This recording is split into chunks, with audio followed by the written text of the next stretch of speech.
पाकिस्तान के पूर्व प्रधानमंत्री इमरान खान की जेल में हत्या किए जाने की खबरों के बाद उनके बेटे कासिम खान ने पाकिस्तान की सरकार और अडियाला जेल प्रशासन से अपने पिता के जिंदा होने के सबूत मांगे। बाकायदा उन्होंने इसे लेकर सोशल मीडिया पर एक पोस्ट भी डाली और चेतावनी दी कि अगर इमरान खान को कुछ हुआ तो पूरा पाकिस्तान जल उठेगा। अडियाला जेल के बाहर हो रहे बवाल की वजह से वहां के हालात बिगड़ गए, क्योंकि पिछले कई दिन से इमरान खान के समर्थक धरने पर बैठे हैं।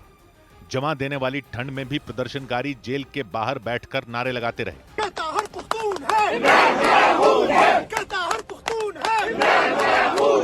प्रदर्शनकारियों की जिद ये रही कि जब तक इमरान खान से उन्हें मिलने नहीं दिया जाता तब तक वो जेल के बाहर से नहीं हटेंगे। एक रियासत दो दस्तूर नामंजूर, नामंजूर। एक रियासत दो दस्तूर नामंजूर, नामंजूर। अडियाला जेल ही नहीं बल्कि पूरा रावलपिंडी शहर इमरान खान के समर्थकों से पट गया और रावलपिंडी शहर की तमाम सड़कों पर इमरान खान की पार्टी के कार्यकर्ताओं और उनके समर्थकों का जमावड़ा लग गया। पाकिस्तान के हर कोने से इमरान खान के समर्थक अडियाला जेल के बाहर पहुंच गए और अडियाला जेल प्रशासन के खिलाफ धरने पर बैठ गए। उनके साथ खैबर पख्तूनख्वा प्रांत के मुख्यमंत्री और इमरान खान की पार्टी के नेता सुहेल अफरीदी भी कड़कड़ाती ठंड में जेल के बाहर प्रदर्शन करते नजर आए। इमरान के चीतो आजादी, इमरान के चीतो आजादी, जब दान दिया है आजादी, पे डरते क्यों हो आजादी, पंजाब भी बोले आजादी। सोशल मीडिया पर इमरान खान की मौत की खबरें आने के बाद सुहेल अफरीदी एक रोज पहले अडियाला जेल पहुंचे थे, लेकिन रावलपिंडी पुलिस ने जेल पहुंचने से पहले ही उनके काफिले को रोक दिया था। इसके बाद उन्होंने अपने समर्थकों के साथ सड़क पर ही धरना शुरू कर दिया था और यह ऐलान कर दिया कि जब तक उनकी मुलाकात इमरान खान से नहीं करवाई जाती तब तक वो अडियाला जेल के बाहर से नहीं हटने वाले। लेकिन इसके बाद भी सुहेल अफरीदी को इमरान खान से मिलने की इजाजत नहीं मिली। इसी वजह से रावलपिंडी की अडियाला जेल के बाहर वो अपने समर्थकों के साथ डटे रहे। उनके साथ बड़ी संख्या में इमरान खान की पार्टी के कार्यकर्ता भी धरना देते नजर आए। रात भर उन लोगों ने पाकिस्तान सरकार और अडियाला जेल प्रशासन के खिलाफ नारे लगाए।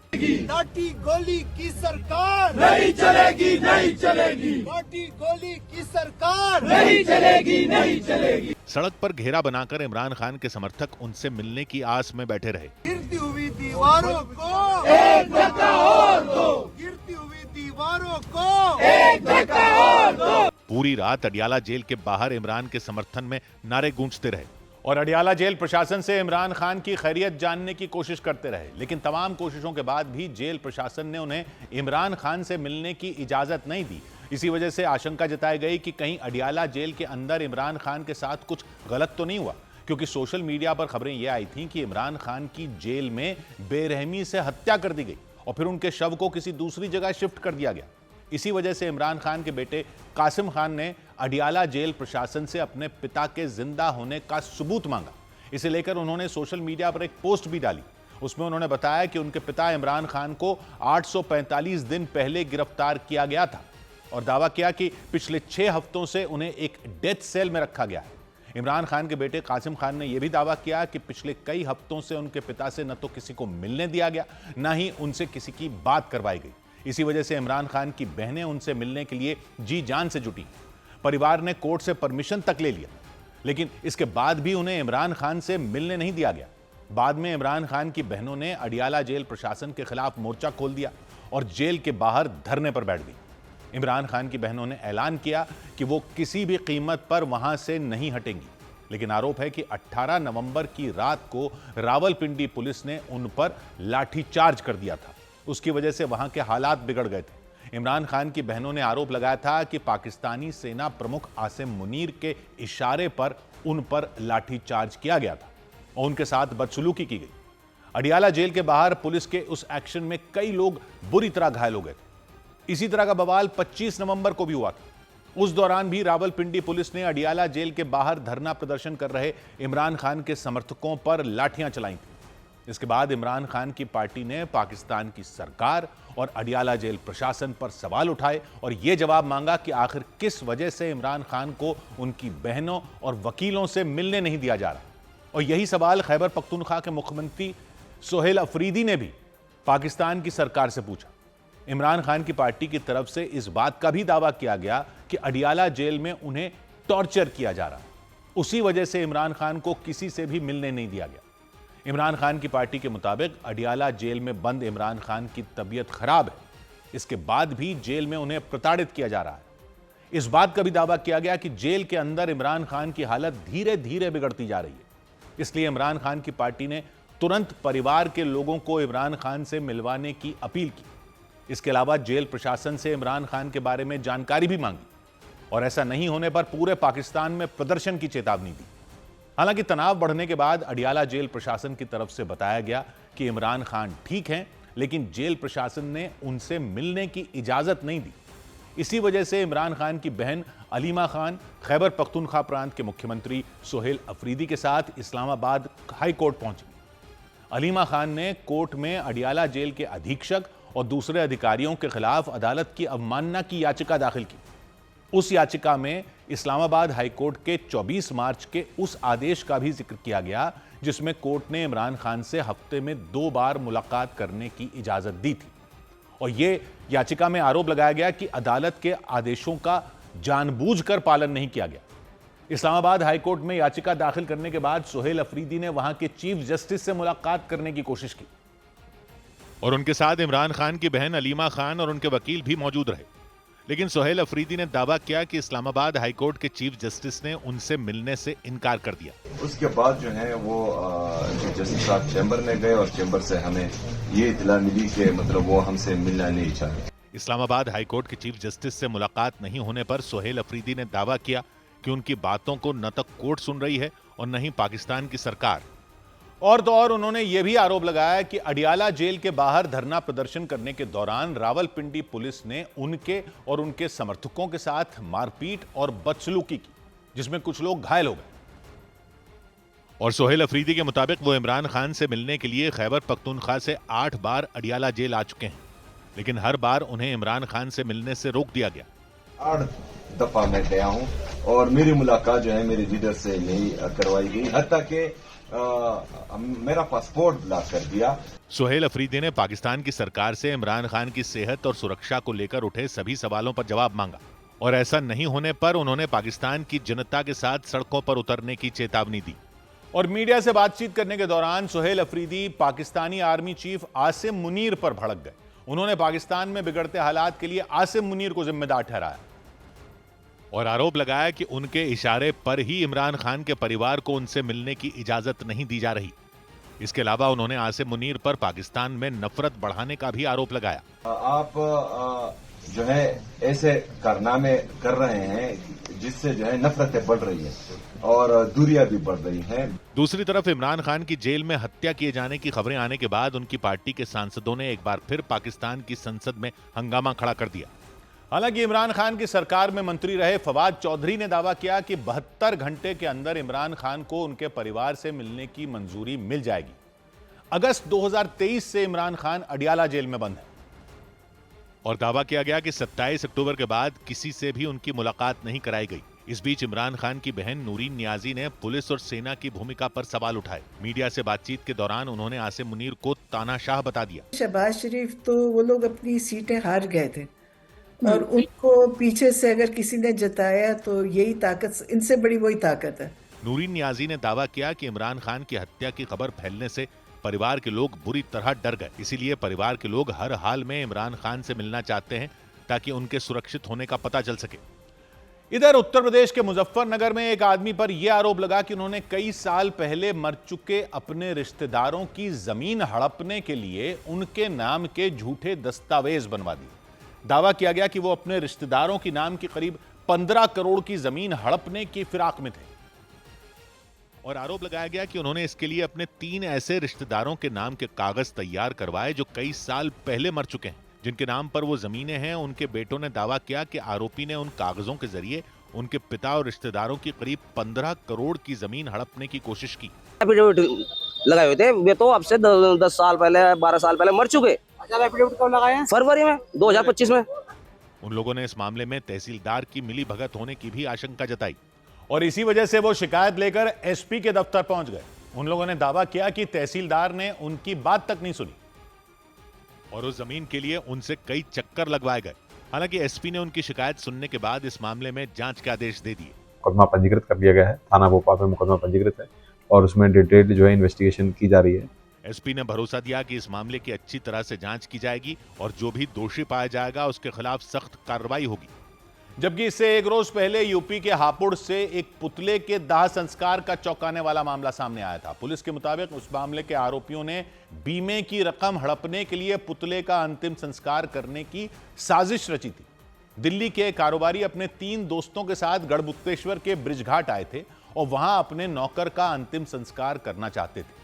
लेकिन हैरानी वाली बात यह रही कि अर्थी पर नौकर के शव की जगह महज एक पुतला था और दिल्ली से आए वो कारोबारी और उनके दोस्त उस पुतले का ही अंतिम संस्कार करने वाले थे। लेकिन इससे पहले कि वो अपनी साजिश में कामयाब हो पाते, उनका सच सामने आ गया, क्योंकि ब्रिजघाट पर मौजूद लोगों ने शक होने पर उस अर्थी पर ढका हुआ कफन हटा दिया। उस अर्थी पर शव की जगह एक पुतला मिला और इसके बाद वहां मौजूद लोगों ने पुलिस को इसकी जानकारी दे दी। लेकिन पुलिस के वहां पहुंचने से पहले ही 2 लोग फरार हो गए। लेकिन पुलिस ने उनके 2 साथियों को गिरफ्तार कर लिया और पुलिस के मुताबिक पूछताछ के दौरान उन लोगों ने सारा सच उगल दिया। दावा किया गया कि कमल सोमानी नाम के दिल्ली के व्यापारी पर 50 लाख रुपए का कर्ज था। उस कर्ज को चुकाने के लिए उन्होंने अपने दोस्तों के साथ मिलकर 1 साल पहले एक प्लान तैयार किया था। उस प्लान के मुताबिक उन्होंने अपने नौकर का बीमा करवाया और 1 साल तक उसकी किस्त भी भरी। इसके बाद उन्होंने अपने प्लान के तहत एक पुतले को अर्थी पर लेटाया और उसका अंतिम संस्कार करने के लिए गढ़मुक्तेश्वर के ब्रिजघाट शमशान घाट पर लेट गए। और पुलिस के मुताबिक आरोपियों ने बताया कि वो अपने नौकर का अंतिम संस्कार करने के लिए वहां आए हैं। इसके बाद उन्होंने वहां अंतिम संस्कार करने के लिए पर्ची भी कटवा ली। लेकिन जब शमशान घाट पर मौजूद लोगों ने अर्थी को उठाया तो उन्हें शक हुआ, क्योंकि उस अर्थी का वजन सिर्फ 7 से 8 किलो था। इसके बाद उन लोगों ने आरोपियों से कफन हटाकर शव का चेहरा दिखाने को कहा था। दावा किया गया कि आरोपियों ने चेहरा दिखाने से इनकार कर दिया था। इसी वजह से उन लोगों का शक और गहरा हो गया, क्योंकि उन लोगों के मुताबिक कमल सोमानी अपने नौकर का अंतिम संस्कार करने के लिए जल्दबाजी कर रहे थे। उन्होंने बिना वक्त गंवाए शव को अग्नि देने की पूरी तैयारी भी कर ली थी। लेकिन इससे पहले कि वो शव बताए जा रहे उस पुतले को जलाते, लोगों ने कफन हटा दिया। इसके बाद लोगों की आंखें फटी की फटी रह गईं, क्योंकि उस अर्थी पर शव की जगह पुतला लेटा नजर आया। इसके बाद वहां अफरा तफरी मच गई। वहां लोगों की भीड़ जमा हो गई। उन लोगों में किसी ने पुलिस को भी इसकी जानकारी दे दी। इसके बाद वहां पहुंची पुलिस ने उन 4 लोगों में 2 को गिरफ्तार कर लिया। इस दौरान पुलिस ने उन लोगों की गाड़ी की भी तलाशी ली। उस गाड़ी में 2 और पुतले पड़े मिले। ये देखकर पुलिस के होश उड़ गए। पुलिस पूछताछ के लिए तुरंत उन आरोपियों को थाने ले गई और पुलिस के मुताबिक पूछताछ में आरोपियों ने अपना जुर्म कबूल कर लिया। और इसके बाद पुलिस आरोपी के नौकर का पता लगाने में भी जुट गई। पुलिस के मुताबिक कमल सोमानी का नौकर जिंदा है और उत्तर प्रदेश के प्रयागराज में अपने परिवार के साथ रह रहा है। और पूछताछ में उसने पुलिस को बताया कि उसे कमल सोमानी की इस प्लानिंग के बारे में कोई जानकारी नहीं थी।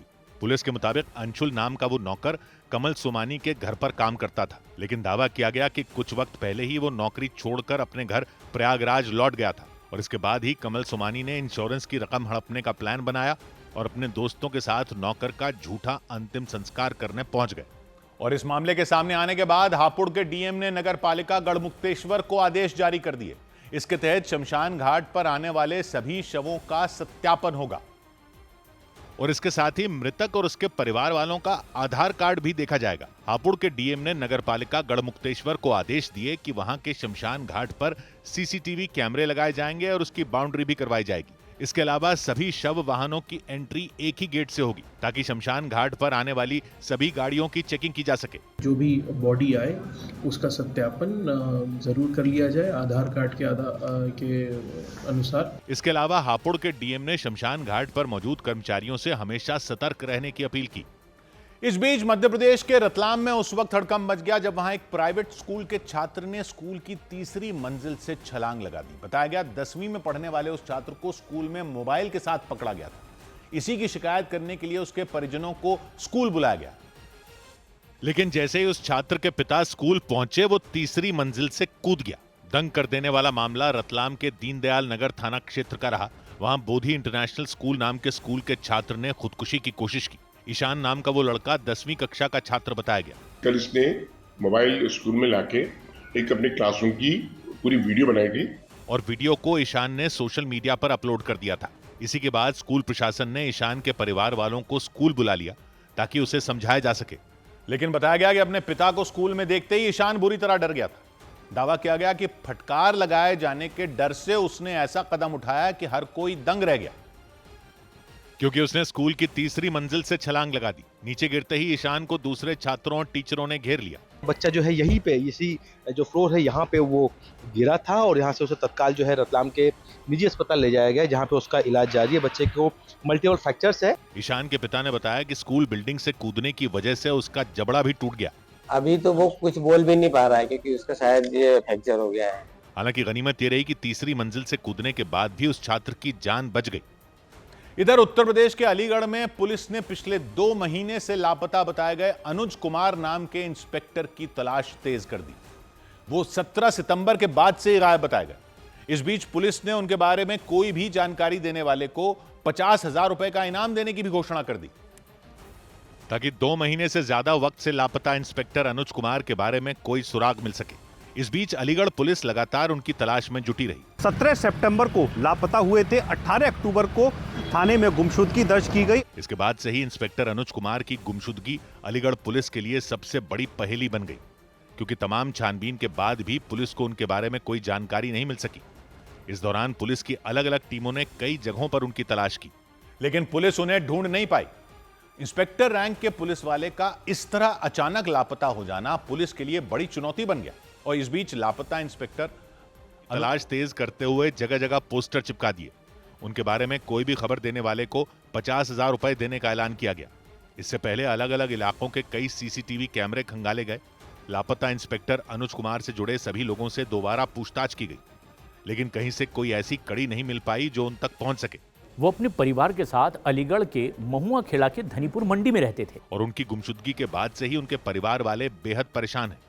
और इस बीच लापता इंस्पेक्टर अनुज कुमार के बारे में चौंकाने वाली जानकारियां मिली। पुलिस के मुताबिक वो इससे पहले ड्यूटी से बिना बताए गायब रहने पर सस्पेंड कर दिए गए थे और पुलिस इस एंगल से भी मामले की जांच में जुट गई कि कहीं सस्पेंड होना उनके गायब होने की वजह तो नहीं थी। हालांकि इस मुद्दे पर पुलिस के किसी भी अधिकारी ने कोई बयान नहीं दिया, लेकिन जानकारी मिली कि जिले के बाहर भी उनकी तलाश शुरू कर दी गई। बताया गया कि इंस्पेक्टर अनुज कुमार की पुरानी यात्राओं के रिकॉर्ड और उनके मोबाइल फोन के डेटा की जांच भी शुरू कर दी गई, ताकि पता चल सके कि वो कहां गए। उधर उत्तर प्रदेश के इटावा में एक महिला ने शादी के महज 8 महीने बाद फांसी लगाकर जान दे दी। इस घटना से उनके घर वालों समेत ससुराल के लोग भी सकते में आ गए। बताया गया कि शबनम नाम की उस महिला की शादी 8 महीने पहले ही इटावा के रहने वाले कुलदीप नाम के व्यक्ति से हुई थी, लेकिन शादी के 8 महीने के अंदर ही शबनम ने अपने ससुराल में फांसी लगाकर जान दे दी। इसके बाद तो उनके पति का रो रो कर बुरा हाल हो गया। जिला अस्पताल के डॉक्टरों के मुताबिक शबनम के ससुराल वाले उन्हें लेकर अस्पताल आए, लेकिन अस्पताल पहुंचने से पहले ही उनकी जान जा चुकी थी। पति इसको जिला अस्पताल इमरजेंसी लेकर आए थे, जो कि इसने अपने घर में फांसी लगाई है ससुराल में। इस घटना के बाद दोनों परिवारों के बीच अस्पताल में ही कहासुनी हो गई, क्योंकि शबनम के घर वालों ने आरोप लगाया कि उनके ससुराल वाले उन पर दहेज का दबाव बना रहे थे। उन्होंने दावा किया कि इसी दबाव की वजह से शबनम ने शादी के 8 महीने के भीतर ही खुदकुशी जैसा बड़ा कदम उठा लिया। और शबनम के परिवार वालों ने साफ तौर पर शबनम की मौत के लिए उनके पति कुलदीप और उनके परिवार को दोषी ठहराया।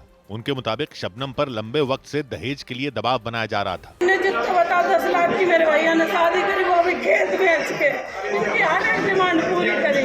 शबनम की बहन ने दावा किया कि कुलदीप और उनके परिवार के लोगों ने कई बार पहले भी उनसे दहेज की मांग की थी। हालांकि कुलदीप के परिवार वालों ने दहेज के इन आरोपों को नकार दिया। उन्होंने दावा किया कि शबनम के फांसी लगाने से वो खुद भी हैरत में पड़ गए और उनके मुताबिक जब शबनम ने फांसी लगाई तब वो घर में अकेली थी। मतलब उन्होंने जानबूझकर वो वक्त चुना जब घर में उनके अलावा कोई नहीं था। लड़ाई दंगा कुछ हुई नहीं, कोई बात नहीं है तो हमने अच्छी करो। कुलदीप के घर वालों के मुताबिक जैसे ही उन्हें इस बात का पता चला, उन्होंने घर का दरवाजा तोड़कर शबनम को निकाला और अस्पताल लेकर पहुंचे। हालांकि इससे पहले कि वो अस्पताल पहुंच पाते, शबनम ने दम तोड़ दिया था। इधर यूपी के वाराणसी में कफ सिरप बनाने वाली कई कंपनियों पर एफआईआर दर्ज कर ली गई। उत्तर प्रदेश के वाराणसी में ड्रग्स विभाग ने कफ सिरप बनाने वाली 12 और कंपनियों के खिलाफ केस दर्ज कर लिया। पुलिस के मुताबिक शुभम जायसवाल नाम के आरोपी ने 5 साल पहले इस सिंडिकेट की शुरुआत की थी। उसने कई फर्जी कंपनियों का अलग अलग नाम से लाइसेंस लिया था। पुलिस ने कुल 38 कंपनियों पर केस दर्ज कर लिया। उत्तराखंड के रुड़की में पुलिस ने चेकिंग के दौरान 700 किलो नकली पनीर बरामद कर लिया। बताया गया कि यूपी के अलीगढ़ से लाए जा रहे उस पनीर का इस्तेमाल देहरादून में होने वाली एक शादी का खाना बनाने में किया जाना था। उत्तर प्रदेश की मुरादाबाद पुलिस ने मैजिस्ट्रेट लिखी एक गाड़ी से वीडियो बनाने वाले लड़कों की तलाश तेज कर दी। पुलिस के मुताबिक उस गाड़ी पर हूटर भी लगा हुआ था। महाराष्ट्र के चंद्रपुर जिले में जंगल से निकलकर एक बाघ सड़क पर पहुंच गया, जिससे वहां हड़कंप मच गया। वो बाघ कुछ देर तक चंद्रपुर और मोहरली को जोड़ने वाली सड़क पर बैठा रहा, जिससे वहां लंबा जाम लग गया। उधर केरल के मुन्नार में जमीन से करीब 120 फीट ऊपर लटकते हुए रेस्टोरेंट में खाना खा रहे पर्यटकों की जान क्रेन खराब होने की वजह से हलक में आ गई।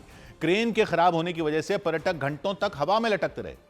बताया गया कि तकनीकी खराबी की वजह से वो क्रेन अचानक बीच में अटक गई और उसी वजह से स्काई डाइनिंग नाम के उस खुले रेस्टोरेंट में बैठे पर्यटक हवा में अटके रह गए। जमीन से करीब 120 फीट ऊपर होने की वजह से उस रेस्टोरेंट में बैठे पर्यटक बुरी तरह डर गए। इसके बाद वहां राहत बचाव का काम शुरू किया गया। पुलिस और राहत बचाव की टीम पर्यटकों को नीचे उतारने में जुटी दिखी और डरा देने वाला मामला मुन्नार के अंचल इलाके में हुआ। हालांकि एक रस्सी की मदद से ऊपर बैठे पर्यटकों को धीरे धीरे नीचे लाया गया। कई घंटों तक फंसे होने के बाद सभी पर्यटकों को बचा लिया गया।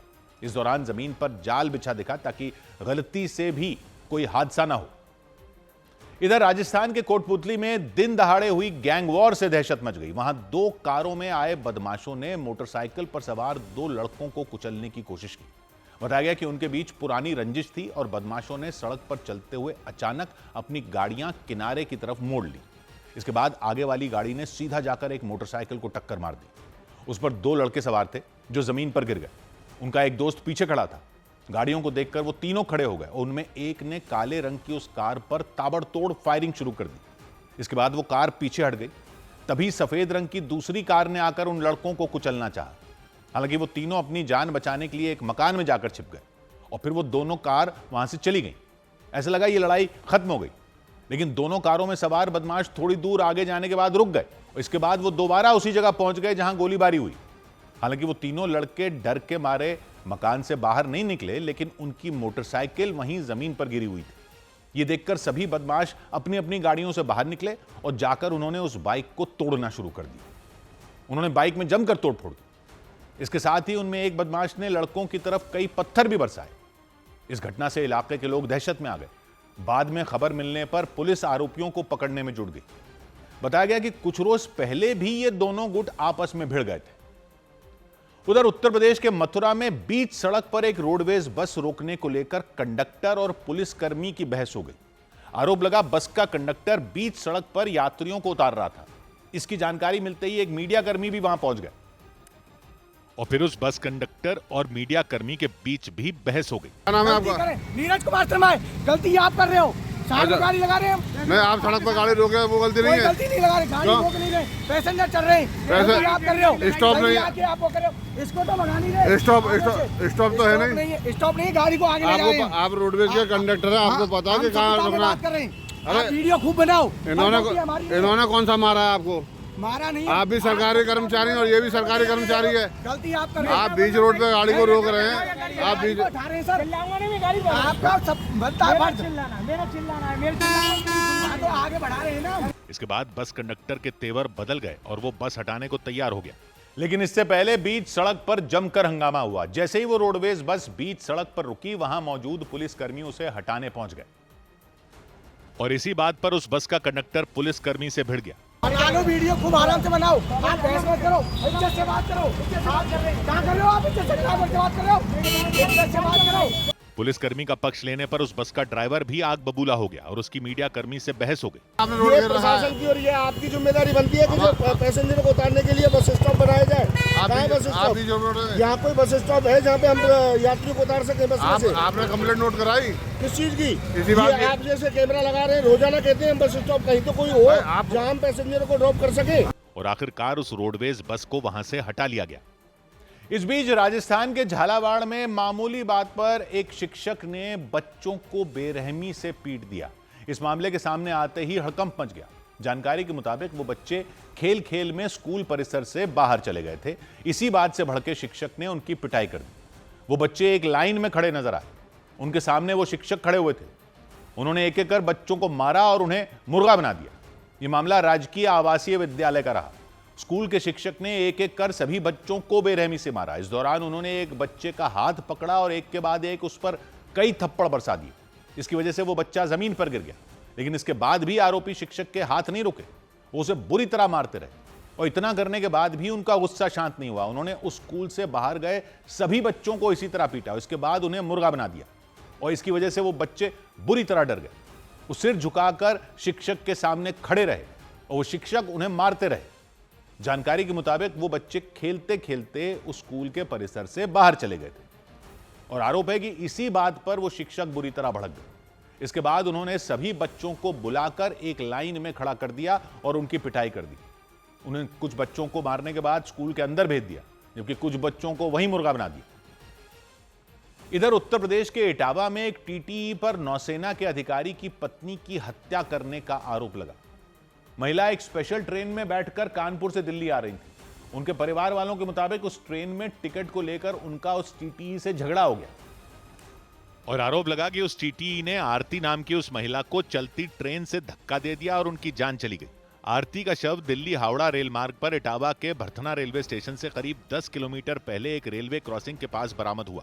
उनके परिवार वालों के मुताबिक आरती का पर्स शव मिलने वाली जगह से लगभग 4 किलोमीटर दूर मिला, जबकि उनका मोबाइल फोन किसी और जगह से मिलने का दावा किया गया और इसलिए आरती के परिवार वालों ने उनकी हत्या का आरोप लगा दिया। वहीं शुरुआत में बताया गया था कि ट्रेन से गिरने की वजह से उनकी मौत हुई, लेकिन उनके परिवार वालों ने इस पर सवाल खड़े कर दिए। उनके मुताबिक ट्रेन से गिरने की वजह से आरती की मौत हुई होती तो उनके शव के साथ ही उनका पर्स और मोबाइल फोन भी मिल जाता, लेकिन बताया गया कि शव मिलने वाली जगह से 4 किलोमीटर दूर उनका पर्स मिला और मोबाइल फोन भी किसी और जगह से बरामद किया गया।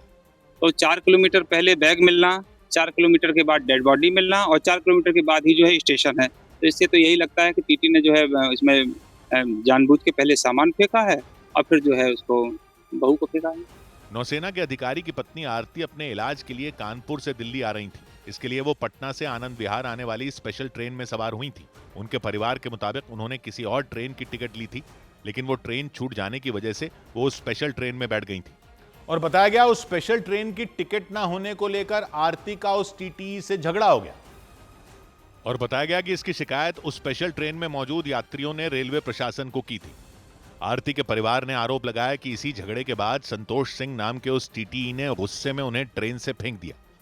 इस मामले में उनके परिवार वालों ने टीटीई संतोष सिंह के खिलाफ हत्या का केस दर्ज कराया और रेलवे पुलिस ने इस मामले में जांच शुरू कर दी। इसके साथ ही पुलिस ने उनके शव को पोस्टमार्टम के लिए भेज दिया। शरीर के आधार पर मुकदमा पंजीकृत किया जा रहा है हत्या का और इसमें जो दोषी होगा विवेचना के बाद गुण दोष के आधार पर उसके विरुद्ध कार्रवाई की जाएगी। आरती कानपुर के भोगनीपुर इलाके की रहने वाली थीं और बताया गया कि वो अपने इलाज के लिए ट्रेन से अक्सर दिल्ली आया करती थी। उधर यूपी के बुलंदशहर में जश्न के दौरान गोली लगने से बीजेपी के एक नेता की जान चली गई। यूपी के बुलंदशहर में एक शादी समारोह के जश्न में फायरिंग किए जाने के दौरान गोली लगने से बीजेपी के एक नेता की मौत हो गई। घटना चोला थाना क्षेत्र में हुई। बताया गया कि वहां शादी में नाच गाना चल रहा था, तभी किसी ने गोली चला दी और गोली धर्मेंद्र भाटी नाम के बीजेपी नेता को लग गई। जम्मू कश्मीर के अवंतीपुरा में पुलिस ने नजीर अहमद गनी नाम के संदिग्ध व्यक्ति को गिरफ्तार किया। पुलिस ने त्राल इलाके में उसकी बताई जगह से 300 ग्राम विस्फोटक, 2 हैंड ग्रेनेड और एक डेटोनेटर बरामद करने का दावा किया।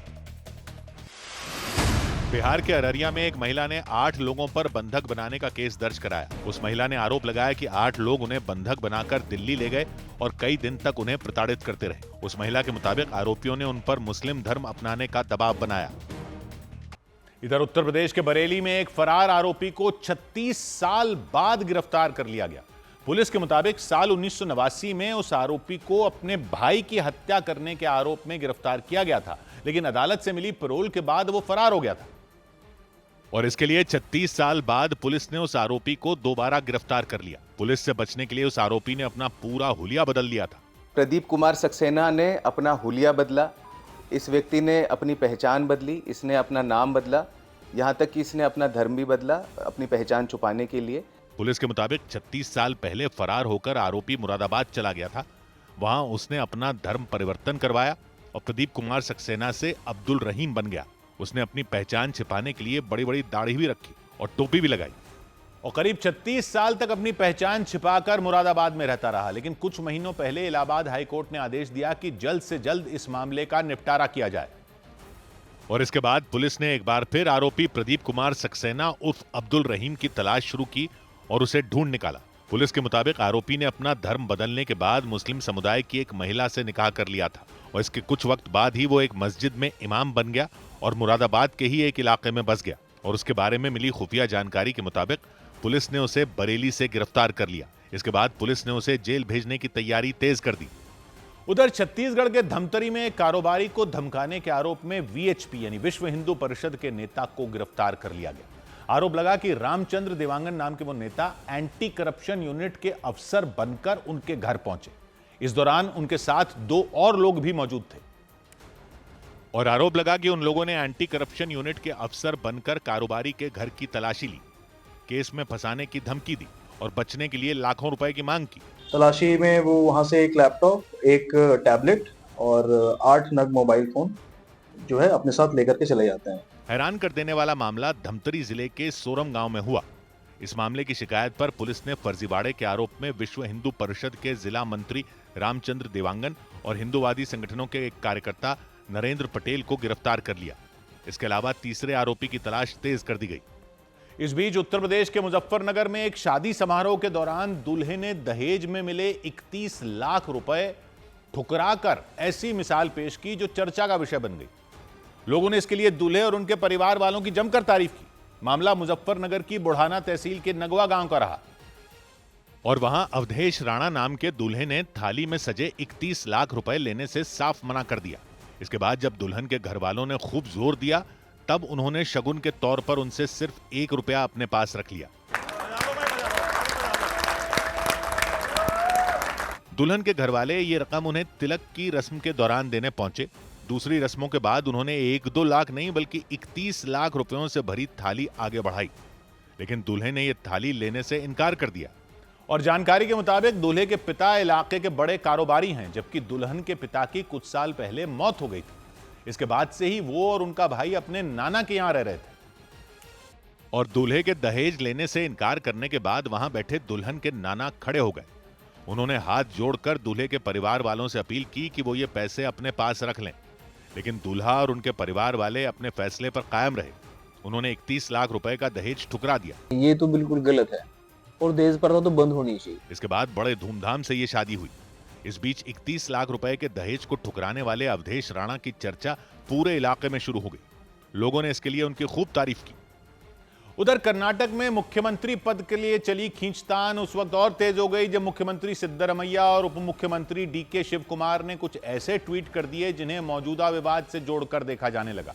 हालांकि दोनों नेताओं ने किसी विवाद का जिक्र नहीं किया, लेकिन दोनों के ट्वीट मुख्यमंत्री पद पर चल रही खींचतान से जोड़कर देखे जाने लगे, क्योंकि इस विवाद में पहला tweet deputy CM DK Shivakumar ने किया। उन्होंने लिखा, word power is world power. अगली लाइन में लिखा गया, the biggest force in the world was to keep one's word.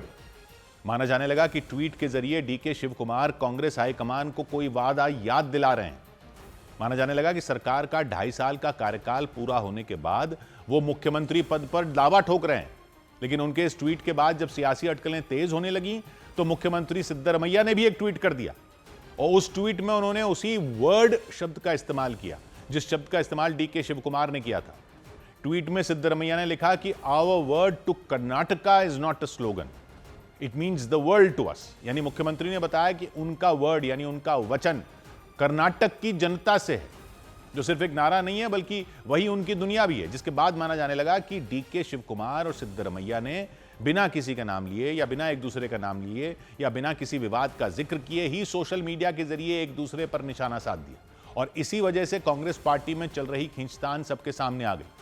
यहां तक कि कर्नाटक कांग्रेस के नेताओं ने भी हाईकमान से इस विवाद को जल्द सुलझाने की अपील शुरू कर दी, जिसमें खुद कर्नाटक की सिद्धरमैया सरकार में मंत्री के.एच. मुनियप्पा शामिल हो गए। पीसीसी प्रेसिडेंट है, डिप्टी चीफ मिनिस्टर है, हमारा नेता सीएम है, ये दोनों एक बैठ कर फैसल करना।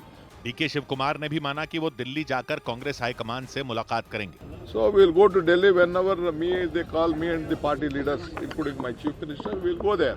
माना जा रहा है कि कांग्रेस हाईकमान दोनों नेताओं के साथ बातचीत कर झगड़ा सुलझाने की कोशिश में है और इसके लिए कर्नाटक कांग्रेस के बड़े नेताओं को दिल्ली बुलाया जा सकता है। हालांकि कांग्रेस नेताओं ने दावा किया कि ये विवाद जल्द ही सुलझा लिया जाएगा। कर्नाटका की बेहद लोकप्रिय सरकार है, हमारा जो अंदरूनी मामला है वो सॉल्व कर लेंगे। हालांकि बीजेपी ने भी कर्नाटक के विवाद पर कांग्रेस को घेरने का मौका नहीं चूका। कर्नाटक में कांग्रेस के मुख्यमंत्री और डेप्यूटी चीफ मिनिस्टर एक दूसरे से कुर्सी की लड़ाई में व्यस्त हैं। माना जा रहा है कि अगले एक हफ्ते में कर्नाटक कांग्रेस में बड़े बदलाव हो सकते हैं। इधर छत्तीसगढ़ के बस्तर में कई नक्सलियों ने आत्मसमर्पण कर दिया। छत्तीसगढ़ के बस्तर में 10 नक्सलियों ने सुरक्षा बल के सामने सरेंडर कर दिया। सरेंडर करने वालों में चैतू उर्फ श्याम दादा नाम का नक्सली भी शामिल रहा, जो जीरम घाटी में हुए नक्सली अटैक में शामिल था। राजस्थान के पाली में चोरों ने येस बैंक के एक एटीएम को गैस कटर से काटकर पैसे लूटने की कोशिश की। हालांकि वो अपने मंसूबे में कामयाब नहीं हो सके और वहां से फरार हो गए। बाद में पुलिस उनकी तलाश में जुट गई। पश्चिम बंगाल के हावड़ा में पंचायत के एक मुखिया को सरेआम गोली मार दी गई। वहां बोसुक्थी पंचायत के मुखिया देवव्रत मंडल किसी के साथ मोटरसाइकिल पर आ रहे थे, तभी सामने से आए आरोपी ने उन पर फायरिंग कर दी। घायल देवव्रत मंडल को अस्पताल में भर्ती कराया गया। भारत ने मानवीय सहायता के तहत अफगानिस्तान के लोगों की मेडिकल जरूरतों को पूरा करने के लिए 73 टन दवाएं भिजवाईं। उनमें जीवन रक्षक दवाएं, वैक्सीन और कई दूसरी जरूरी चीजें भी शामिल रहीं। उधर हांगकांग की रिहायशी इमारतों में लगी आग में जान गंवाने वालों का आंकड़ा 125 के पार चला गया, जबकि 250 से ज्यादा लोगों के बारे में कुछ भी पता नहीं चल पाया।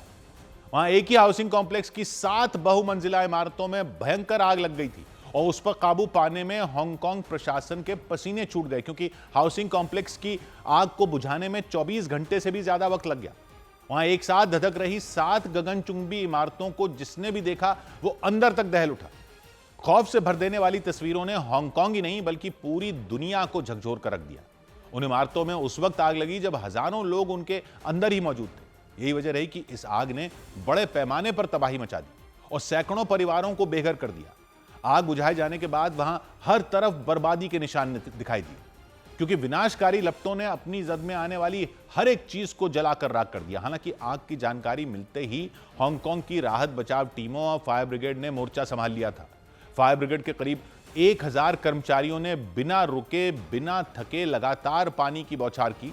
उन्होंने अपना पूरा दमखम लगा दिया ताकि आग पर काबू पाया जा सके, लेकिन आग इतनी भयानक थी कि उसे बुझाने में 1 दिन से ज्यादा का समय लग गया। इस दौरान राहत बचाव में जुटे कर्मचारी भी इमारतों में फंसे लोगों को निकालने के लिए अपनी जान पर खेल गए, क्योंकि आग इतनी तेजी से फैली कि सैकड़ों लोगों को बाहर निकलने का मौका ही नहीं मिल पाया। और ऐसा इसलिए क्योंकि हांगकांग के अखबार साउथ चाइना मॉर्निंग पोस्ट के मुताबिक आग भड़कने के बाद इमारतों की बिजली भी कट गई थी, इसलिए उनमें लगी लिफ्ट भी काम नहीं कर रही थी। और जिन 7 इमारतों में आग लगी उनमें कुछ तो 30 मंजिल से भी ज्यादा ऊंची नजर आई। आग ने बाहर ही नहीं बल्कि अंदर भी कब्जा जमा लिया था। खिड़कियों से खौफनाक लपटें निकलती दिखी। देखकर ऐसा लगा जैसे अंदर भट्टी जल रही हो। इस बीच बिजली कटने से इमारतों में लगी लिफ्टों के बंद होने से भी मुश्किलें बढ़ गई थी, क्योंकि दावा है कि लिफ्ट बंद होने के बाद कुछ लोगों ने सीढ़ियों से निकलने की कोशिश की थी, लेकिन आग और धुएं की वजह से निकल नहीं पाए। हालांकि राहत बचाव टीमें बाद में करीब 900 लोगों को जलती इमारतों से निकालने में सफल हुई, लेकिन आग में झुलसने की वजह से 128 लोगों की जान चली गई, ऐसी खबरें हैं। जल चुकी इमारतों में तलाशी अभियान चलाया गया ताकि अंदर कोई फंसा हो तो उसे निकाला जा सके, क्योंकि आग लगने के बाद उन इमारतों में मौजूद करीब 250 लोगों का क्या हुआ इसका पता ही नहीं चल पाया। हालांकि उनके बचे होने की उम्मीद बेहद कम बताई गई। आशंका जताई गई कि आग और जहरीले धुएं की वजह से उन्होंने अंदर ही दम तोड़ दिया। हालांकि उन्हें ढूंढने के लिए राहत बचाव में जुटी टीमें हर इमारत के चप्पे चप्पे को खंगालने में जुट गईं।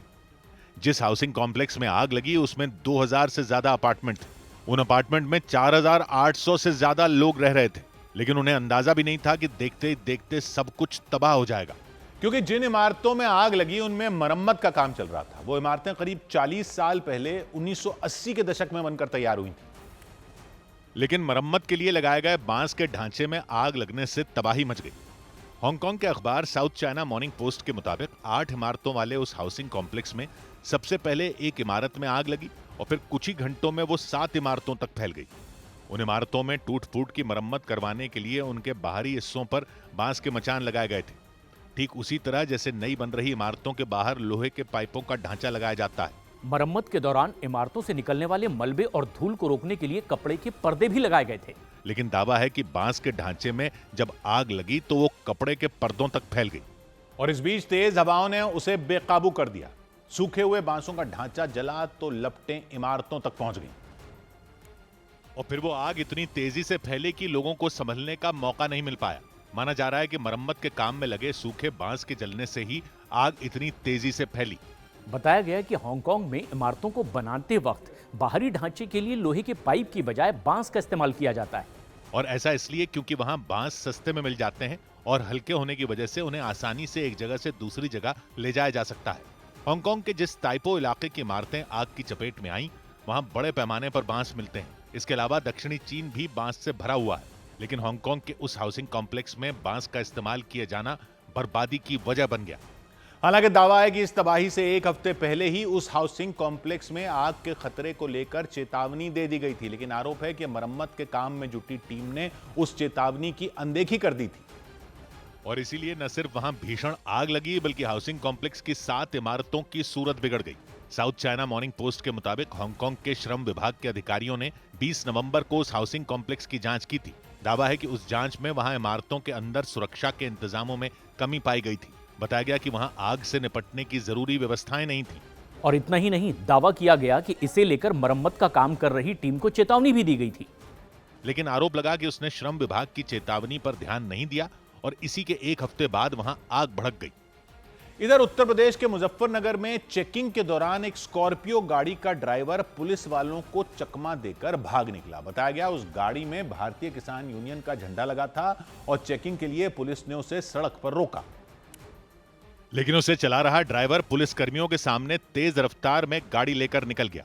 नंबर नोट कर दो। नंबर मुजफ्फरनगर के शिव चौक इलाके में चेकिंग अभियान चलाया जा रहा था। इसी कड़ी में पुलिस कर्मियों ने उस स्कॉर्पियो गाड़ी को रोक लिया। इस दौरान उनमें 2 पुलिस कर्मी उसके आगे खड़े हो गए, जबकि पुलिस के एक अधिकारी ने उसके दरवाजे पर लगे हैंडल को पकड़ लिया।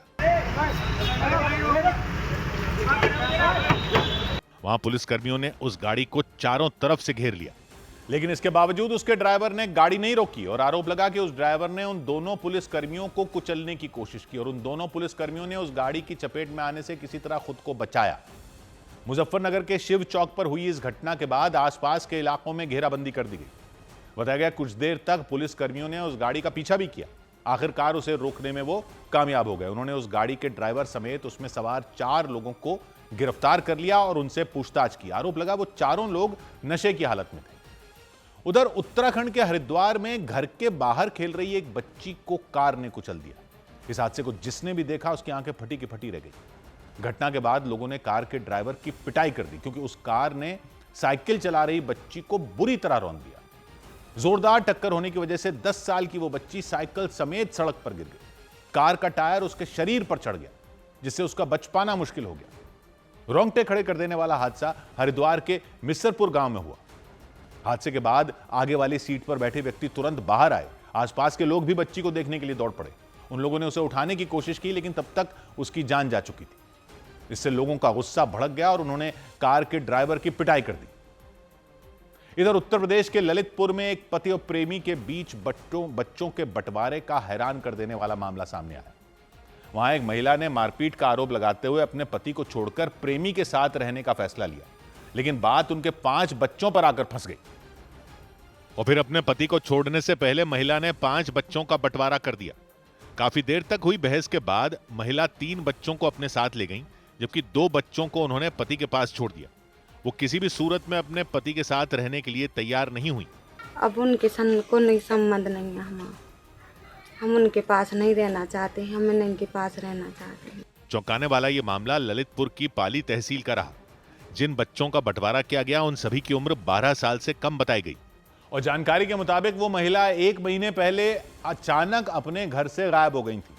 उनके पति और परिवार वालों ने काफी खोजबीन की, लेकिन 1 महीने बाद वो जब लौटी तब उन्होंने अपने घर जाने से मना कर दिया। इस पर उनके पति ने उन्हें बहुत समझाया।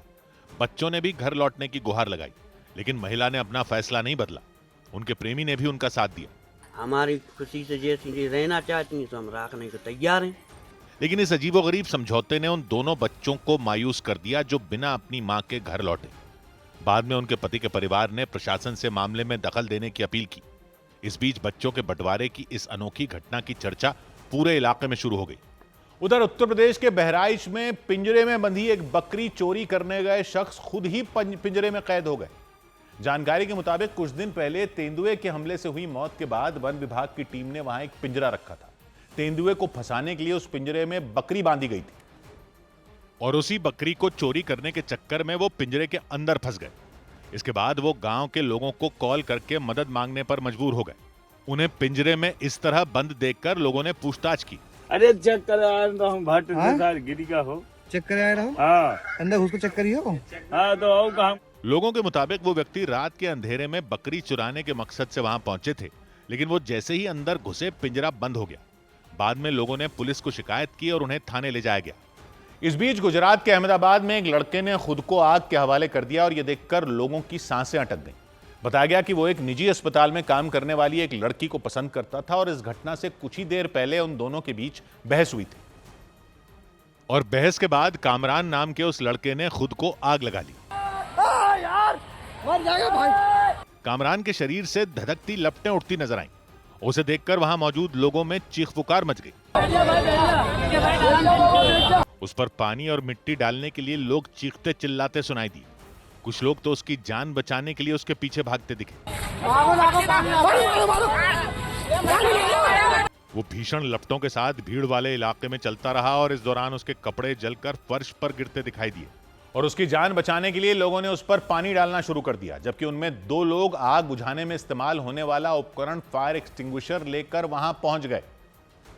लेकिन इस दौरान अफरा तफरी मच गई। वो लोग फायर एक्सटिंग्विशर के जरिए आग बुझाते नजर आए। वहीं कामरान के शरीर पर एक आदमी पानी डालता भी दिखाई दिया। उन्होंने काफी देर तक जद्दोजहद करने के बाद आग बुझाई, लेकिन आग बुझाने में देर होने की वजह से उसके शरीर का 90% हिस्सा झुलस गया और घायल हालत में वो कुछ देर तक वहीं खड़ा रहा। इसके बाद वहां मौजूद लोगों ने एम्बुलेंस बुलाई और उसे अस्पताल में भर्ती कराया, लेकिन उसकी जान नहीं बचाई जा सकी। अहमदाबाद के सरखेज इलाके में हुई इस घटना के बाद पुलिस ने केस दर्ज कर लिया और इस मामले की जांच में जुट गई और बताया गया कि खुद को आग लगाने से पहले कामरान अहमदाबाद के सरखेज इलाके में बने उस निजी अस्पताल में पहुंचा था और आरोप लगा कि उसने वहां तोड़फोड़ की। अहमदाबाद के सरखेज इलाके में मौजूद उस निजी अस्पताल के दरवाजे टूटे हुए नजर आए। आरोप लगा कि कामरान ने दरवाजे पर लगे शीशे तोड़कर चकनाचूर कर दिए। इतना ही नहीं, वहां रखी कुर्सियां, मेज और कंप्यूटर को भी उसने तोड़ दिया।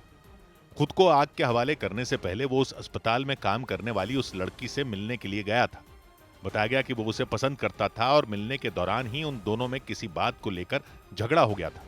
आरोप लगा कि इस झगड़े के बाद उसने वहां तोड़फोड़ शुरू कर दी। बताया गया कि तोड़फोड़ के बीच उसने खुद पर पेट्रोल डाला और आग लगा ली। इधर उत्तर प्रदेश के ललितपुर में एक शादी समारोह के दौरान राज्य मंत्री मनोहर लाल पंत जमकर नाचे। वहां कार्यक्रम के दौरान जब उनका पसंदीदा गाना बजा तो वो खुद को रोक नहीं पाए और खुशी से झूमने लगे और वो मंच पर चढ़कर अपने पसंदीदा फिल्मी गाने पर थिरकते दिखे। इस दौरान मंच पर 2 महिलाएं और 2 पुरुष डांसर भी नाचते दिखाई दिए।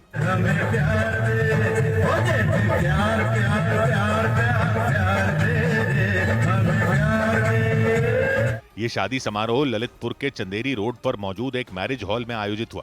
जानकारी के मुताबिक लोगों ने उनसे डांस करने की सिफारिश की थी। इसके बाद यूपी सरकार में राज्य मंत्री मनोहर लाल पंत काफी देर तक उस मंच पर झूमते नजर आए। इस बीच मंच पर मौजूद कुछ लोग रुपयों की गड्डी से उनकी नजर उतारते दिखे।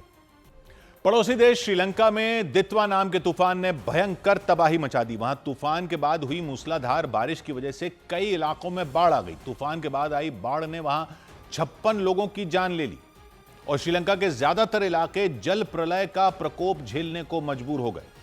श्रीलंका के कई शहर मानो पानी में डूब गए। वहां दित्वा नाम के तूफान ने ऐसी तबाही मचाई कि श्रीलंका के कई इलाके पानी में समा गए।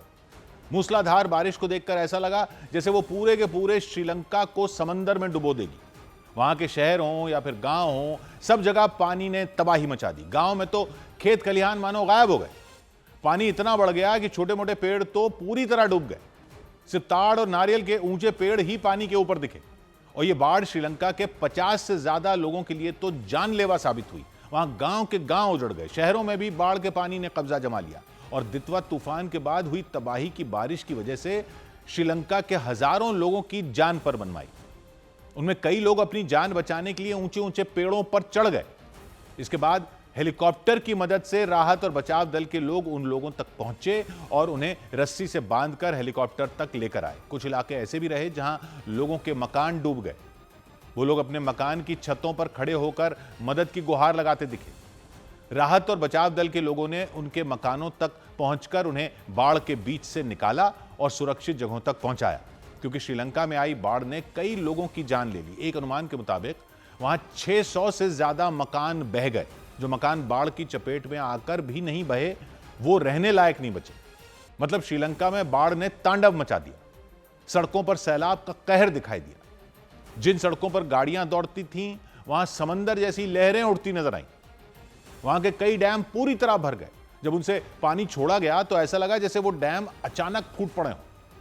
उनसे कई गैलन पानी एक साथ तेज रफ्तार में बहता दिखा। शहर के कई हिस्सों में पानी भर गया। वहां के सबसे बड़े शहरों में एक कोलंबो में भी सड़कें डूबी नजर आईं। कई सड़कों को तो पानी भर जाने की वजह से बंद करना पड़ गया। और यह सब इसलिए हुआ क्योंकि श्रीलंका चक्रवाती तूफान दितवा की चपेट में आ गया। पहले यह अनुमान जताया गया था कि दितवा की वजह से श्रीलंका के ज्यादातर इलाकों में जोरदार बारिश हो सकती है, और हुआ भी वैसे ही। श्रीलंका के कई हिस्से चक्रवाती तूफान दितवा की वजह से पानी पानी हो गए। ये तूफान एक दिन पहले बंगाल की खाड़ी से शुरू हुआ। इसके बाद यह तेजी से श्रीलंका की तरफ बढ़ता चला गया। इसकी वजह से श्रीलंका के कई इलाकों में बेहद तेज हवाएं चली और फिर ज्यादातर इलाकों में ऐसी बारिश हुई कि बाढ़ आ गई। हालांकि दितवा की ताकत को देखते हुए श्रीलंका के कई शहरों में पहले ही ताकतवर तूफान और जबरदस्त बारिश का अलर्ट जारी कर दिया गया था। और मौसम विभाग ने आशंका जताई कि यह तूफान श्रीलंका से होते हुए दक्षिण भारत के कई तटों से भी टकरा सकता है। इसी को देखते हुए तमिलनाडु, आंध्र प्रदेश, पुदुचेरी में भी अलर्ट जारी कर दिया गया, क्योंकि मौसम विभाग का अनुमान है कि बंगाल की खाड़ी से उठे चक्रवाती तूफान दितवा की वजह से दोपहर या शाम के वक्त तमिलनाडु में बेहद तेज बारिश हो सकती है। इसके अलावा अगले 1-2 दिन में आंध्र प्रदेश और पुदुचेरी के कई इलाके भी मूसलाधार बारिश की मार झेल सकते हैं। अनुमान के मुताबिक दितवा की वजह से चेन्नई, नागपट्टिनम, तिरुवल्लुर और तंजवुर में भी जबरदस्त बारिश हो सकती है। हालांकि इसे देखते हुए पहले ही वहां लोगों को समंदर के किनारों से दूर रहने का अलर्ट दे दिया गया। इधर मध्य प्रदेश के सागर में एक लड़के की बेरहमी से पीट कर हत्या कर दी गई। वहां 10 से ज्यादा लोगों ने उस लड़के को घेरा और बिना रुके उस पर डंडों की बौछार कर दी, और इसके बाद तो वो उनके चंगुल से बाहर ही नहीं निकल पाया। हड्डी तोड़ो, हड्डी हड्डी हड्डी तोड़ो हड्डी। वहां उनमें एक आदमी ने उसका कॉलर पकड़ा और उसके साथ ही डंडे बरसाते दिखाई दिए। इस दौरान कोई उसकी पीठ पर मारता रहा तो किसी ने उसके पैरों पर वार कर दिए। मारपीट के दौरान वो लोग गाली गलौज भी करते सुनाई दिए। मध्य प्रदेश के सागर में सरेआम हुई मारपीट में वो लड़का गंभीर रूप से घायल हो गया। खून से लथपथ हालत में उसे अस्पताल ले जाया गया, जहां उसकी जान चली गई। इस मामले में पुलिस ने आरोपियों के खिलाफ शिकायत दर्ज कर ली, लेकिन इस मारपीट की वजह का पता नहीं चल सका। उधर उत्तर प्रदेश के आगरा में एक राइफल की सफाई के दौरान गोली चलने से एक फौजी के बेटे की मौत हो गई। उनके परिवार वालों के मुताबिक गोलियों की आवाज सुनकर वो तुरंत अपने बेटे के पास दौड़ पड़े। आनंद फानन में उन्हें अस्पताल ले जाया गया, लेकिन इलाज के दौरान उनके 40 साल के बेटे की मौत हो गई। इसके बाद उनके परिवार में मातम पसर गया। उनके परिजनों का रो रो कर बुरा हाल हो गया। उनके परिजनों के मुताबिक राइफल की सफाई के दौरान हादसा हुआ। सफाई करते समय जो है मैगजीन गोली चल गई और दिल दिला देने वाली घटना आगरा के राजपुर चुंगी इलाके में हुई। जानकारी मिलने पर पुलिस और फोरेंसिक विभाग की टीम वहां पहुंची। उन लोगों ने राइफल को कब्जे में ले लिया और शव को पोस्टमार्टम के लिए भेजकर मामले की जांच शुरू कर दी। इधर उत्तर प्रदेश के मिर्जापुर की खदान में उस वक्त हंगामा हो गया जब पोकलेन की चपेट में आने से मुंशी की मौत हो गई। पोकलेन वो मशीन होती है जिसका इस्तेमाल बहुत बड़े बड़े गड्ढे या तालाब की खुदाई के लिए किया जाता है। इस हादसे के बाद लोगों ने वहां बवाल कर दिया, क्योंकि खदान के मैनेजर मुंशी का शव लेकर भाग रहे थे, लेकिन हादसे पर भड़के लोगों ने उन्हें घेर लिया। वहां भारी संख्या में भीड़ लग गई। डरा देने वाला हादसा मिर्जापुर के धुरिया गांव में हुआ। इसकी जानकारी मिलने पर पुलिस भी वहां पहुंच गई कि कोई पोकलेन इनके साथ एक्सीडेंट हुई जिसकी वजह से ये डेथ हुई है। पुलिस ने हंगामा कर रहे लोगों को किसी तरह शांत करवाया। बाद में हादसे का शिकार हुए मुंशी का शव पोस्टमार्टम के लिए भेज दिया गया। उधर ऑस्ट्रेलिया में एक सांसद को बुर्का पहनकर संसद जाने की वजह से सस्पेंड कर दिया गया। वहां पॉलिन हैंसन नाम की वो सांसद काला बुर्का पहनकर संसद पहुंच गई थी। इस दौरान उनका चेहरा ढका हुआ था। लेकिन उनका बुर्का पहनकर संसद पहुंचने पर उनके बाकी सांसदों ने बवाल कर दिया। पॉलिन हैंसन नाम की वो सांसद मुस्लिम नहीं होने के बावजूद काला बुर्का पहनकर वहां पहुंची थी। जानकारी के मुताबिक इस दौरान वो बुर्का और चेहरा ढकने वाले कपड़ों पर पाबंदी लगाने की मांग कर रही थी। इसके बाद हंगामा हो गया और संसद में बैठे दूसरे नेता उन पर भड़क गए। उन्होंने सांसद को बुर्का हटाने को कहा और ऐसा नहीं करने पर उन्हें पूरे सत्र के लिए सस्पेंड कर दिया गया। सौबात की एक बात यह कि सुरक्षा को लेकर बुर्के के खिलाफ जो दुनिया भर में आवाज उठती रहती, तो उस मामले में मुस्लिम देशों में क्या नियम है? पहले तो समझ लेते हैं ताजा बवाल कहां हुआ है इसको लेकर। एक और बवाल हुआ है बुर्के को लेकर, यह हुआ है ऑस्ट्रेलिया में। ऑस्ट्रेलिया में बुर्के को लेकर बवाल। ऑस्ट्रेलिया में एक सांसद को संसद से सस्पेंड कर दिया गया क्योंकि वो बुर्का पहनकर संसद में आ गई। लेकिन वो मुस्लिम नहीं थी, मुस्लिम सांसद नहीं थी बुर्का पहनकर आई। इसलिए खबर समझने की जरूरत है क्योंकि उन्होंने बुर्का क्यों पहना। फिर ऑस्ट्रेलिया की संसद में ये सांसद हैं, नाम है पॉलिन हैंसन। वो वहां एक छोटी सी पार्टी की लीडर है, नाम है वन नेशन। और इस तरह की पार्टियां कई देशों में अब हम सुन रहे हैं कि ये पार्टियां वो हैं जो बाहर से आ रहे दूसरे देशों के लोगों को वहां बसाने पर कड़े नियम लागू करने की बात करती हैं। राइटिस्ट पार्टियां कहा जाता है। इसी तरह ऑस्ट्रेलिया की ये राइटिस्ट पार्टी है वन नेशन, उसकी ये नेता हैं पॉलिन हैंसन। और खासकर ये मुसलमानों के खिलाफ है वहां पर बसने के, मुस्लिम देशों से जो लोग आ रहे हैं वहां बसने के लिए, उन पर ये काफी कड़ा बोलती हैं। तो वहां पॉलिन ने संसद में अचानक एक काला बुर्का पहन लिया, खुद पॉलिन ने पहन लिया, पूरे शरीर को और चेहरे को ढकने वाला काला बुर्का। और वो क्यों किया उन्होंने वो इसलिए किया या इसलिए कर रही थी क्योंकि वो एक कानून लेकर आई थी, बिल लेकर आई थी संसद में, बुर्का या चेहरा ढकने वाले कपड़ों पर पाबंदी लगाने का कानून, कि ऑस्ट्रेलिया में बुर्का या चेहरे को ढकने वाले कपड़े पर पाबंदी लगनी चाहिए। सुरक्षा का हवाला देकर उन्होंने ये कानून पेश किया था। हालांकि ऑस्ट्रेलिया में कई जगह पर बुर्का नहीं पहना जा सकता, लेकिन वो पूरा उसको बैन के लिए एक कानून लाना चाहती थी उनका बिल, लेकिन संसद में ठुकरा दिया गया। बाकी सांसदों ने वो ठुकरा दिया। छोटी पार्टी उनकी है, उनके पास अपना बहुमत तो है नहीं, तो उनका कानून ठुकरा दिया गया। उन्होंने विरोध में उन्होंने खुद बुर्का पहन लिया और संसद में आ गई कि ठीक है, अगर आप बैन नहीं कर रहे तो मैं ही बुर्का पहन लेती हूं, और देख लीजिए ये हाल है। लेकिन दूसरे सांसदों को ये सही नहीं लगा, वो उस पर भड़क गए, उन्हें बुरा लगा। उन्होंने कहा कि ये तो मुसलमानों का मजाक उड़ाया जा रहा है, एक परिधान का मजाक उड़ाया जा रहा है। मजाक से भी ज्यादा इसको नस्लवाद माना गया। ऑस्ट्रेलिया की संसद के बाकी सांसदों ने कहा कि यह नस्लवाद है, एक धर्म का अपमान किया जा रहा है। संसद में हंगामा हो गया। पॉलिन हैंसन को तुरंत बुर्का उतारने के लिए कहा गया, लेकिन वो मानी नहीं, उन्होंने बुर्का नहीं उतारा। नतीजा क्या हुआ? नतीजा यह हुआ कि उन्हें संसद से ही निकाल दिया गया और उनको सजा सुनाई गई अगले 7 संसद सत्रों के लिए संसद में न आने की। तो उनको 7 संसद सत्रों के लिए सस्पेंड कर दिया गया। इस वजह से एक गैर मुस्लिम को बुर्का पहनने पर वहां से निकाल दिया गया। और बता रहे हैं कि ऐसा उन्होंने पहली बार नहीं किया है, 2017 में भी उन्होंने यही किया था, यह बताया जा रहा है, और तब भी बहुत बवाल हुआ था। तो ऑस्ट्रेलिया में करीब 10 लाख मुसलमान रहते हैं और वो कह रहे हैं कि यह उनकी भावनाओं को ठेस पहुंचाने के लिए जानबूझकर किया जा रहा है। पॉलिन हैंसन जैसे नेता जो कर रहे हैं वो उनकी भावनाओं को ठेस पहुंचा रहे हैं। पॉलिन का कहना है कि वो विरोध करती रहेंगी, उनके जैसे नेता कह रहे हैं कि वो विरोध करते रहेंगे।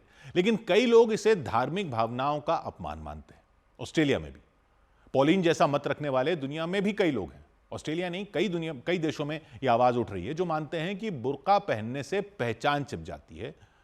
अभी भारत में भी यह आवाज उठी कई जगह, चुनावों में खासतौर पे, कि जब वोट देने जाना है तो चेहरा दिखाना ही पड़ेगा। और यह कहा जा रहा है बाकी दुनिया में भी कई जगह कि यह आज के युग में सुरक्षा का खतरा है। दूसरी तरफ वो लोग हैं जो कहते हैं कि यह उनकी धार्मिक आजादी पर हमला है, कि बुर्का पहनना तो उनकी धार्मिक आजादी का हिस्सा है, उनके धर्म के हिसाब से ऐसा है। याद होगा आपको भी, भारत में भी अभी चुनावों में जैसे हमने बात की ना, इस बार बवाल हो गया था, इस बार भी बिहार में भी, इससे पहले भी हुआ था कि चुनाव में वोट डालने के लिए चेहरा तो दिखाना ही पड़ेगा। ऑस्ट्रेलिया जैसे देशों में भी पहले से ही कुछ जगहों पर बुर्का बैन किया हुआ है।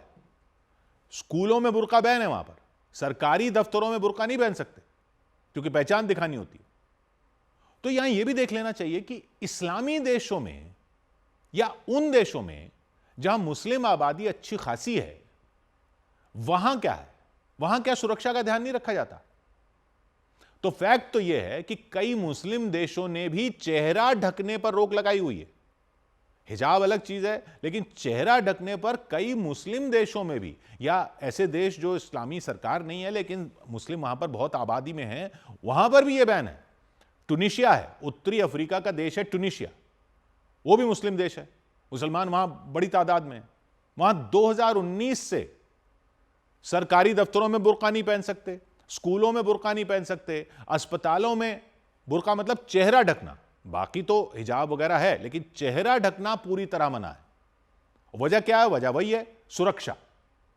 क्योंकि वहां पर भी आतंकवादी कई बार नकाब पहनकर, बुर्का पहनकर हमले कर चुके हैं। वहां पर भी पहचान पत्र दिखाते समय चेहरा साफ दिखाना जरूरी है। फिर मोरक्को है, वहां भी मुस्लिम आबादी बहुत ज्यादा है। वहां तो 2017 से पूरे देश में बुर्का बनाना ही बैन है, बेचना ही बैन है, बनाना बैन है। बुर्का जो पूरा ढकने वाला, दुकानों से बुर्का हटा लिया गया है।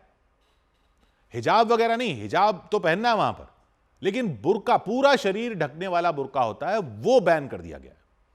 क्यों? क्योंकि अपराधी और आतंकवादी वहां बुर्का पहनकर भाग जाते थे। ऐसे कई केस हुए।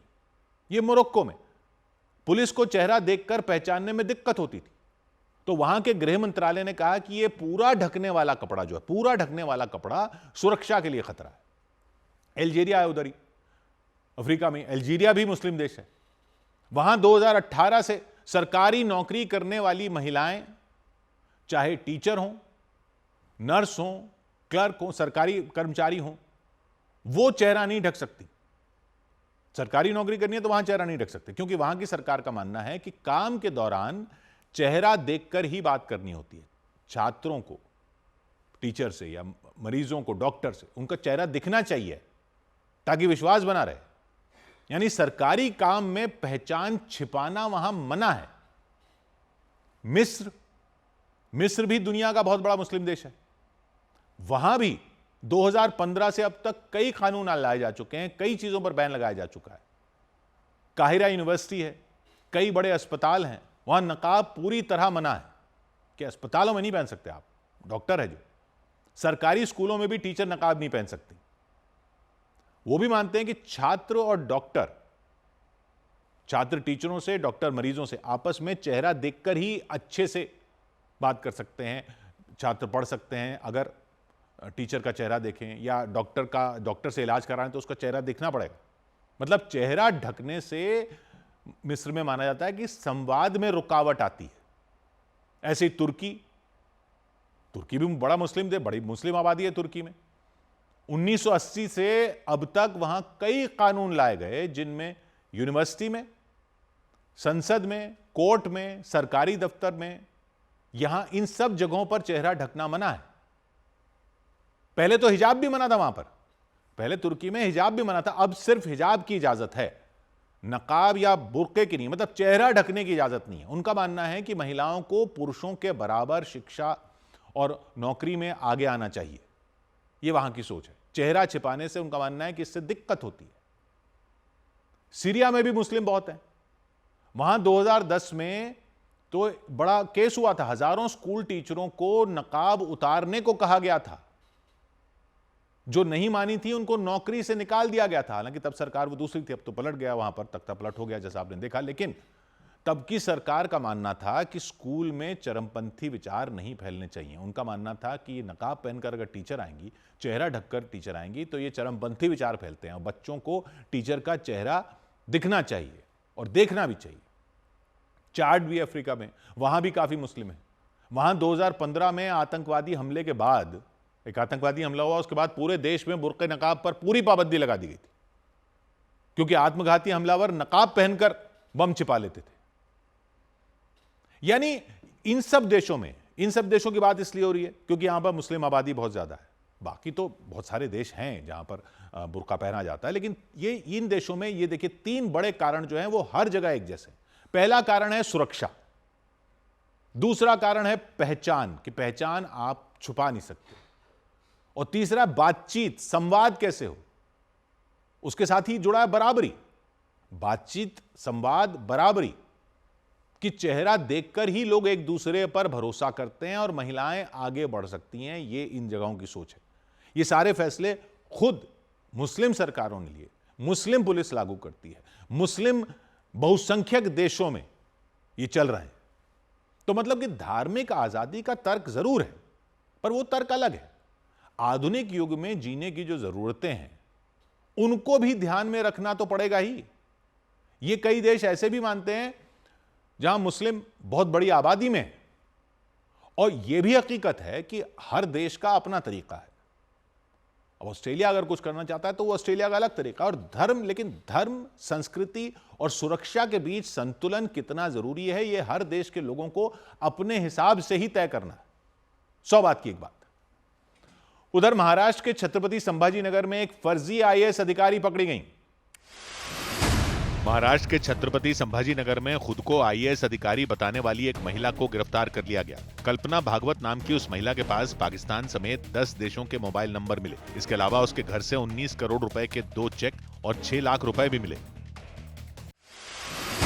असम की सरकार ने फैसला किया कि राज्य में एक से ज्यादा शादी करना अपराध माना जाएगा। राज्य सरकार ने एक से ज्यादा शादी करने पर रोक लगाए जाने से जुड़ा बिल विधानसभा में पास कर दिया। इसके तहत नियम तोड़ने पर 7 साल तक की जेल और जुर्माने का प्रावधान रखा गया।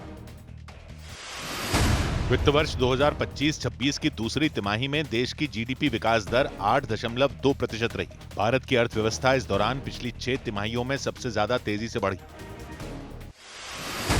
उत्तर प्रदेश के आगरा में एक महिला टीचर और उनकी बेटी पर आरोप लगा कि उन दोनों ने मिलकर पड़ोस में रहने वाली एक लड़की पर डंडों से हमला कर दिया। दावा किया गया कि उनके बीच पहले से लड़ाई चल रही थी। पुलिस ने इस मामले में केस दर्ज कर लिया।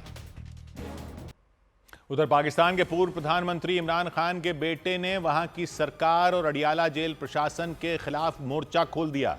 इमरान खान के बेटे ने उनके पिता यानी इमरान खान के जिंदा होने का सबूत पाकिस्तान की सरकार से मांगा। बाकायदा उन्होंने इसे लेकर सोशल मीडिया पर एक पोस्ट भी डाली और चेतावनी दी कि अगर इमरान खान को कुछ हुआ तो पूरा पाकिस्तान जल उठेगा।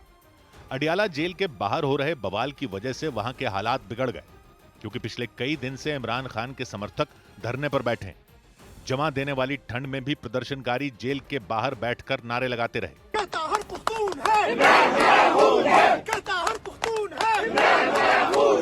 प्रदर्शनकारियों की जिद ये रही कि जब तक इमरान खान से उन्हें मिलने नहीं दिया जाता तब तक वो जेल के बाहर से नहीं हटेंगे। एक रियासत 2 दस्तूर नामंजूर, नामंजूर। एक रियासत 2 दस्तूर नामंजूर, नामंजूर। अडियाला जेल ही नहीं बल्कि पूरा रावलपिंडी शहर इमरान खान के समर्थकों से पट गया।